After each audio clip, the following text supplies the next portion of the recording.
रात की काली चादर गांव देवरन्या पर उतर चुकी थी। ये गांव चारों ओर घने जंगलों से घिरा था, और जंगल के बीच खंडहर पड़े प्राचीन महल के कारण ये गांव दूर दूर तक बदनाम था। लोग कहते थे उस महल में एक राक्षस रहता है, जिसे देखकर इंसान की आवाज बंद हो जाती है, उसका दिल धड़कना भूल जाता है, उसका खून जम जाता है। यही वजह थी कि इस गांव में सूर्यास्त के बाद दरवाजे बंद कर दिए जाते थे। कोई बाहर नहीं निकलता। हवा में एक भय तैरता रहता, अदृश्य पर ठंडा, खूनी भय। उस रात अचानक गांव के सन्नाटे को तोड़ती हुई एक चीख गूंजी। बचाओ! कोई है, बचाओ! आवाज गांव के बाहर के कच्चे रास्ते से आ रही थी, लेकिन डर के कारण कोई घर से बाहर नहीं निकला। अचानक पवन की एक तेज लहर बही, जैसे कोई अदृश्य शक्ति गुजर गई हो। उसी समय बूढ़ी दादी गौरी ने दीवार से कान लगाकर सुना कदमों की भारी आवाज, धड़ धड़ धड़। फिर आया राक्षसी गर्जन। गांव कांप उठा। कुछ ही देर बाद गांव के चौक में भीड़ जमा थी। बीच में पड़ा था एक नौजवान चरवाहा, मृत।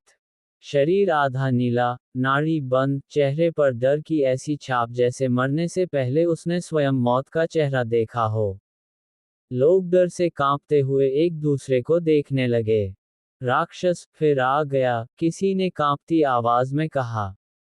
नहीं, ये कोई जानवर नहीं कर सकता, दूसरी आवाज बोली। तभी सामने से गांव का मुंह देखा मौलवी जैसे बुजुर्ग नहीं, बल्कि तांत्रिक जैसा दिखने वाला व्यक्ति आया। लंबा कद, काली दाढ़ी, आंखों में गहराई, कांधों पर एक काला वस्त्र, हाथ में रुद्राक्षों की माला, नाम था तांत्रिक वरोमित्र।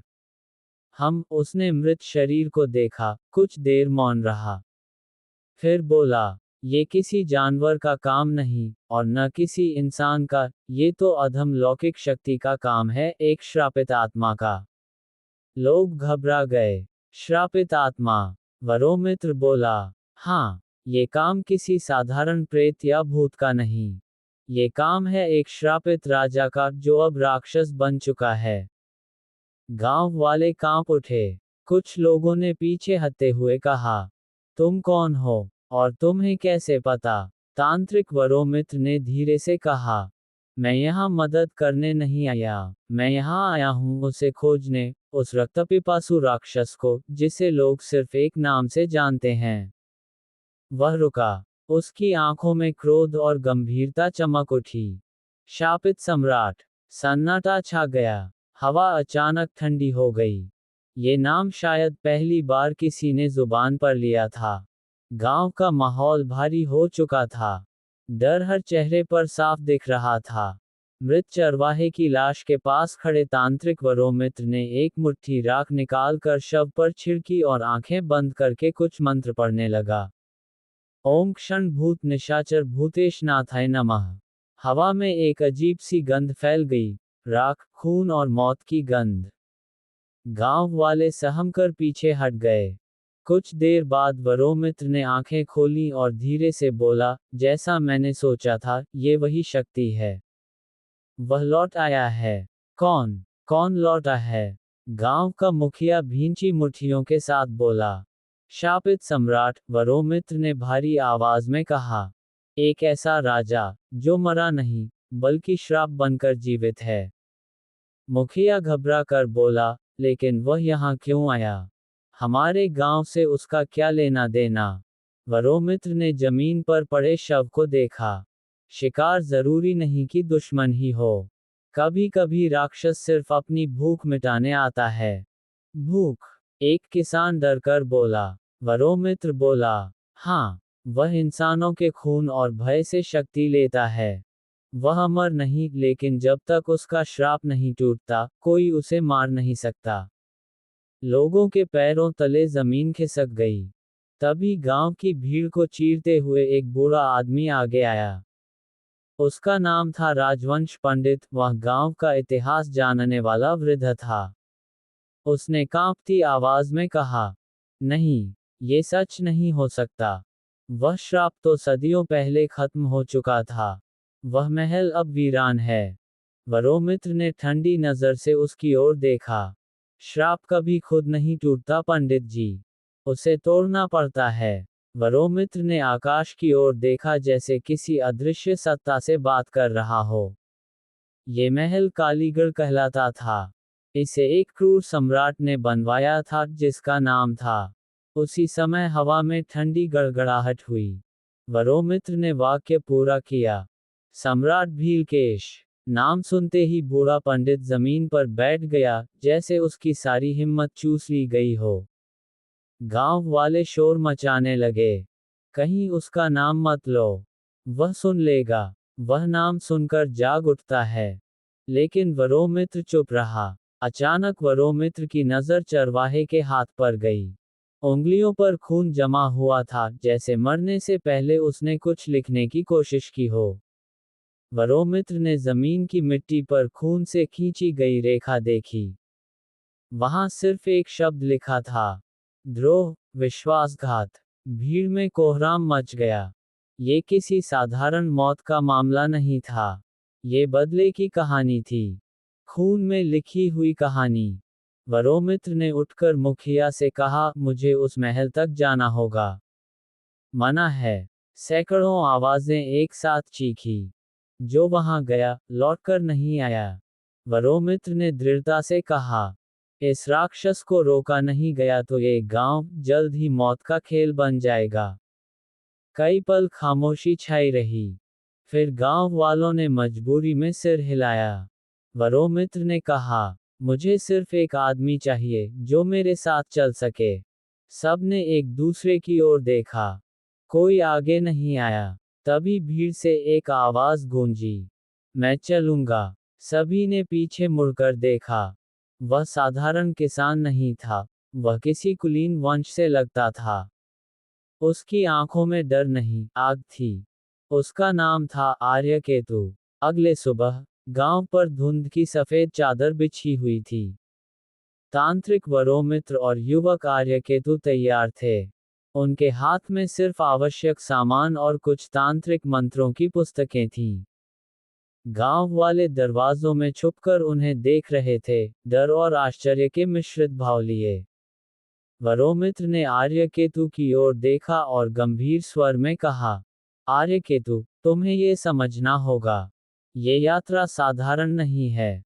वहां सिर्फ राक्षस नहीं है, बल्कि श्रापित सम्राट भीलकेश की शक्ति है, जो तुम्हारे डर और विश्वास दोनों को चुनौती देगी। आर्यकेतु ने साहपूर्वक उत्तर दिया, मैं डर नहीं सकता। अगर यह राक्षस गांव को मार डालेगा, तो मैं अपने परिवार और अपने लोगों की रक्षा कैसे करूंगा? वरोमित्र ने सिर हिलाया। बहुत अच्छा, अगर डर नहीं होगा, तो आधी लड़ाई पूरी है। लेकिन याद रखना, वह केवल शारीरिक रूप से नहीं लड़ता। उसका असली हथियार है तुम्हारे मन का डर। दोनों घने जंगलों की ओर बढ़े। पथरीले रास्तों के बीच पुराने पेड़ ऐसे खड़े थे जैसे सदियों से किसी रहस्य को छुपा रहे हों। हवा में अजीब गंध थी, मिट्टी और खून की। कभी कभी दूरी में छायाओं की हलचल दिखती थी, और डर के कारण कदम ठिठक जाते। वरोमित्र ने धीरे कहा, ध्यान दो, यहाँ हर पेड़, हर पत्थर भीलकेश की नजर रखता है। ये महल सिर्फ ईंटों और पत्थरों का नहीं, बल्कि शापित आत्मा का है। अगर वह तुम्हारे भय को महसूस करेगा, तो हमला करेगा। समझे? आर्यकेतु ने सिर हिलाया। समझ गया। लेकिन अगर हम डरेंगे तो क्या होगा? वरोमित्र ने गंभीरता से कहा, तब तुम्हारा डर तुम्हारे लिए हथियार बन जाएगा, और वह इसे चीरकर अंदर घुस जाएगा। जंगल के बीच में अचानक हवा रुकी। आर्यकेतु ने महसूस किया किसी ने उनका पीछा किया। पेड़ों की शाखाएं हिली, पत्तों की सरसराहट तेज हुई। एकदम से सामने से काली धुंध में लाल आंखें चमकीं। वरोमित्र ने हाथ उठाया, तैयार हो जाओ, ये केवल शिकार की शुरुआत है। तभी श्रापित सम्राट भीलकेश का रूप पाशली प्रकट हुआ। उसका चेहरा आधा इंसानी, आधा राक्षसी था। विशाल शरीर, रक्त से सना मुकुट, और उसकी गरजने वाली आवाज जंगल में गूंज रही थी। आर्यकेतु का दिल तेजी से धड़कने लगा, लेकिन उसने खुद को काबू में रखा। वरोमित्र ने मंत्र पढ़ना शुरू किया। ओम भीमाय नमः, ओम कालरात्र्य नमः, ओम राक्षसांतकाय नमः। जैसे ही मंत्र का प्रभाव पड़ा, सम्राट ने एक हाथ से जमीन को चूमा और धरती कंपन करने लगी। पेड़ झुके, पत्थर फटने लगे, लेकिन वरोमित्र और आर्यकेतु स्थिर रहे। भीलकेश ने अपने शक्ति का पहला हमला किया, भयानक लाल अग्नि की लहर। आर्यकेतु ने तांत्रिक की दी हुई ढाल उठाई।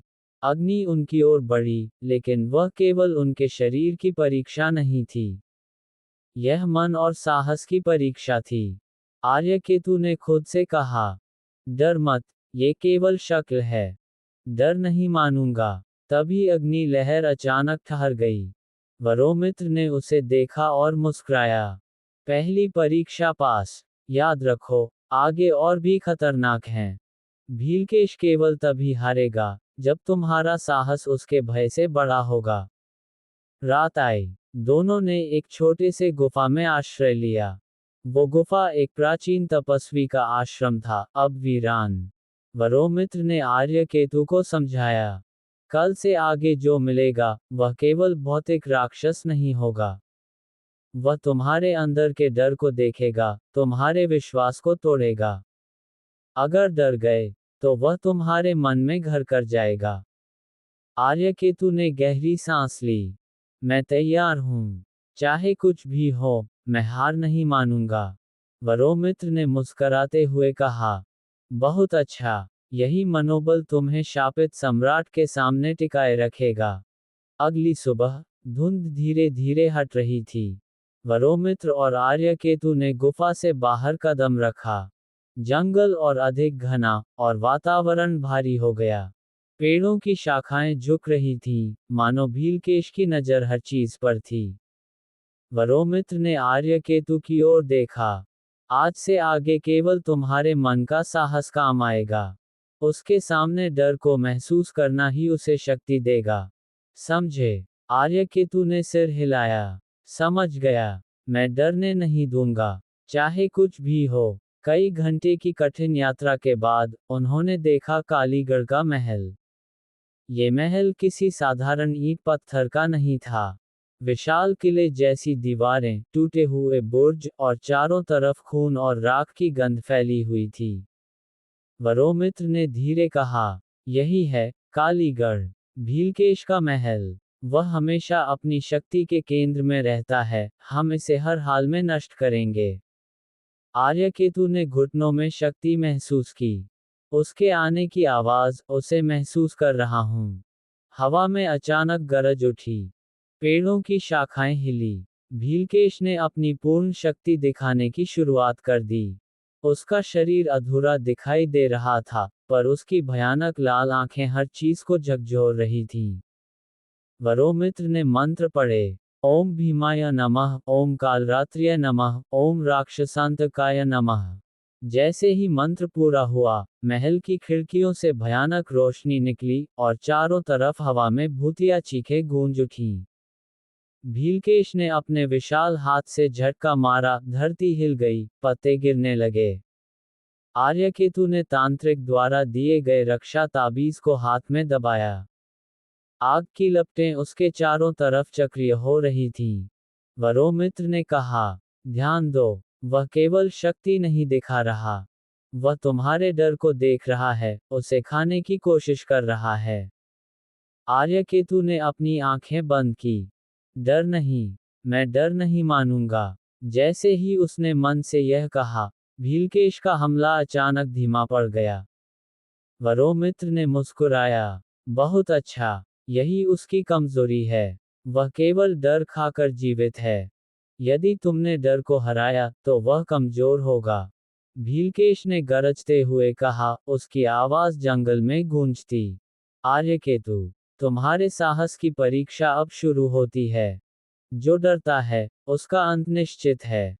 जो साहसी है, उसे मैं अपने श्राप में फंसा लूंगा। तैयार हो जाओ। आर्यकेतु ने ठंडी आवाज में कहा, मैं तैयार हूं। मेरे मन को तू कभी नहीं जीत सकता। वरोमित्र ने उसके कंधे पर हाथ रखा। याद रखो, इस लड़ाई में केवल तलवार या मंत्र काम नहीं आएंगे। तुम्हारा हृदय और आत्मा तुम्हारा हथियार हैं। जैसे ही दोनों महल के मुख्य द्वार की ओर बढ़े, जंगल के बीच से पुरानी आवाजें आने लगीं। ये केवल हवा की सरसराहट नहीं थी, ये भीलकेश की सेना का अतीत था। एक समय ये महल महान था, लेकिन भीलकेश के क्रूर निर्णयों और विश्वासघात ने इसे शापित भूमि बना दिया था। वरोमित्र ने कहा, देखो आर्यकेतु, यही वह जगह है जहां राजा अपने भय और लालच में फंसा, और अब वह राक्षस बन चुका है। आर्यकेतु ने धीरे से पूछा, क्या उसका दिल अब भी इंसानी है? वरोमित्र ने गंभीरता से कहा, हाँ, यदि हम उसकी मनस्थिति को समझ लें, उसकी शक्ति को तोड़ा जा सकता है। लेकिन कोई हल्का रास्ता नहीं है। ये सिर्फ शारीरिक युद्ध नहीं, मानसिक युद्ध है।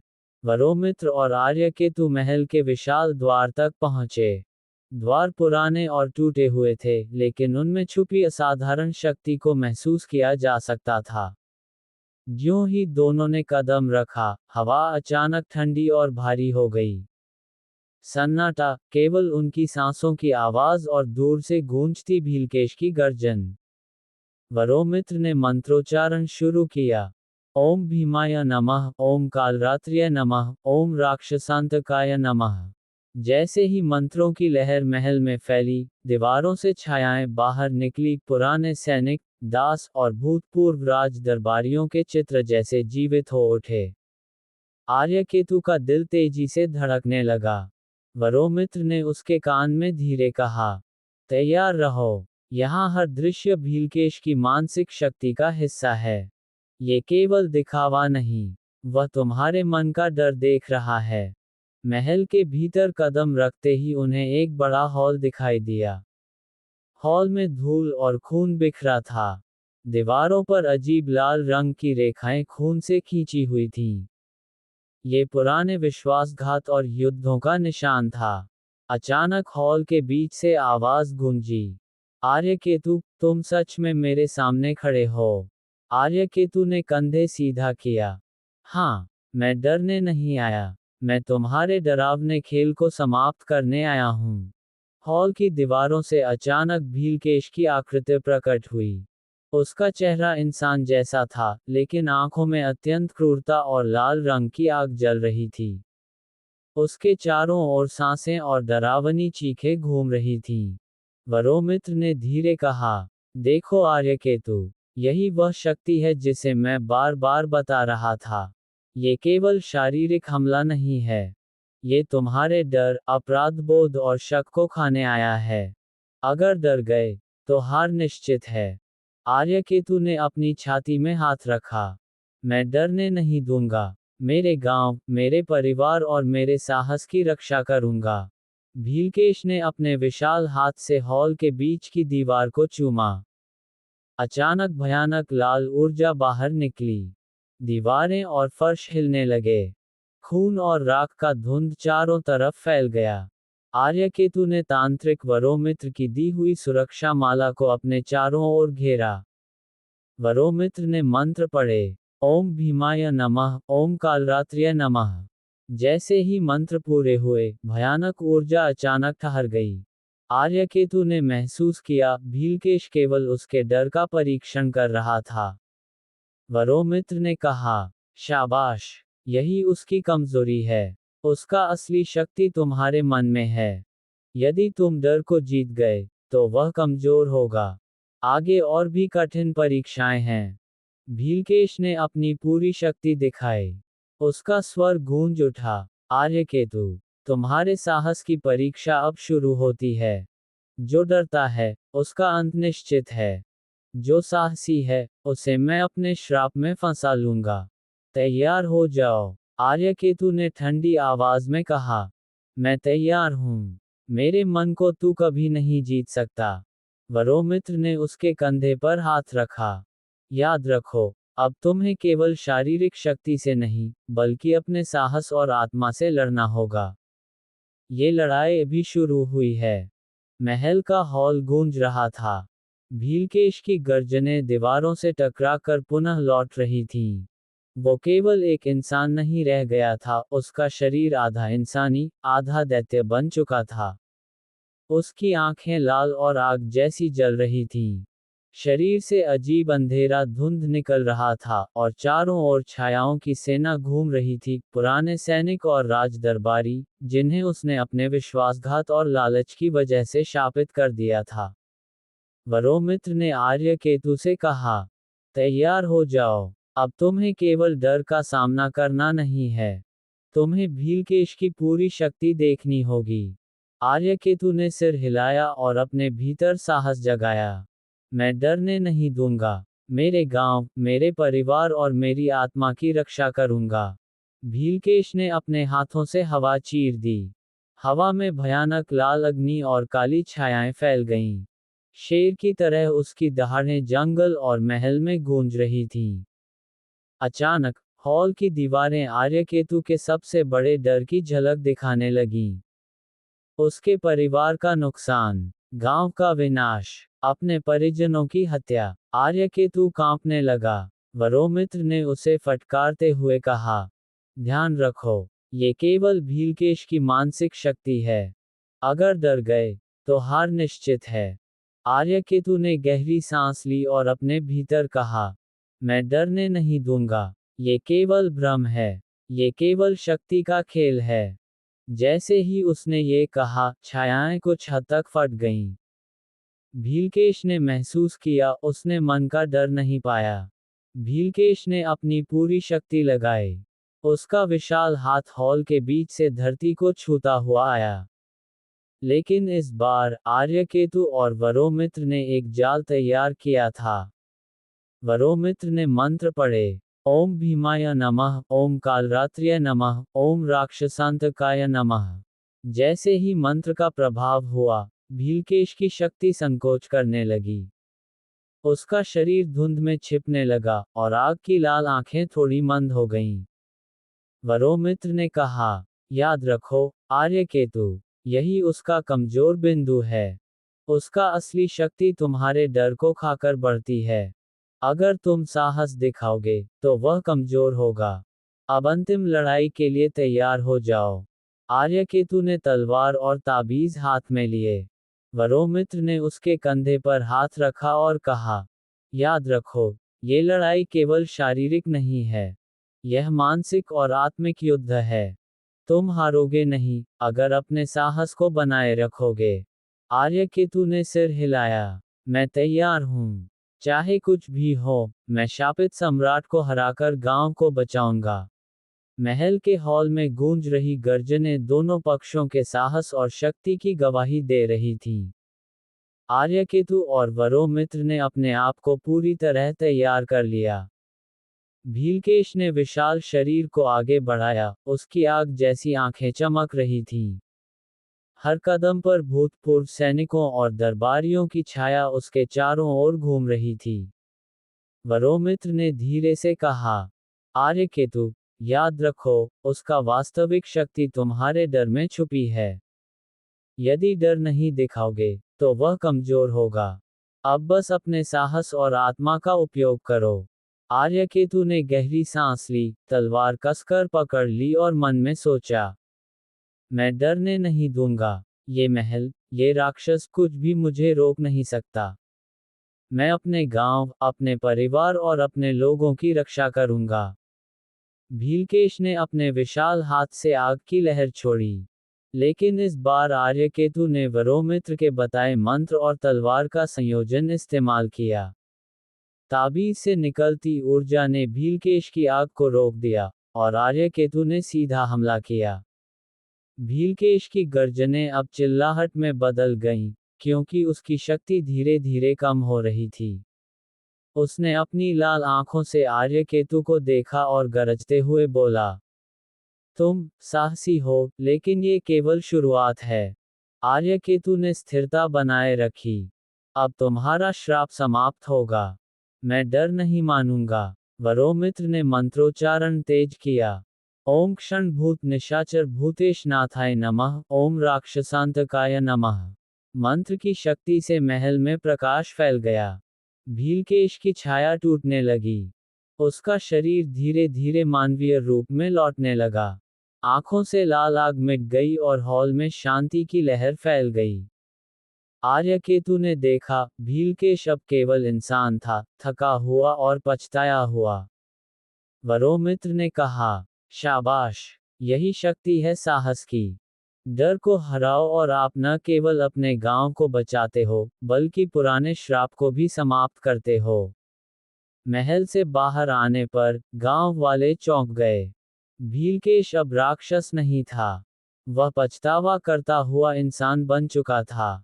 आर्यकेतु ने गांव वालों से कहा, डर को हराना ही हमारी असली शक्ति है। आज हमने सिर्फ गांव को नहीं, बल्कि श्राप और अंधकार को भी समाप्त किया। वरोमित्र ने मुस्कराते हुए कहा, याद रखो, असली युद्ध मन और आत्मा का होता है। जो डर से जीतता है, वही सच्चा विजेता है। गांव में पहली बार कई सालों बाद सूरज की किरणें सीधे घरों में आईं। लोगों ने महसूस किया कि अंधकार और डर अब समाप्त हो गया है। भीलकेश अब केवल इंसान अपने पुराने पापों और लालच के लिए पछताता रहा। आर्यकेतु और वरोमित्र ने साबित कर दिया कि साहस और आत्मा की शक्ति से किसी भी पौराणिक राक्षस या श्राप को हराया जा सकता है। और इस प्रकार गांव देवरन्या में फिर से शांति लौट आई।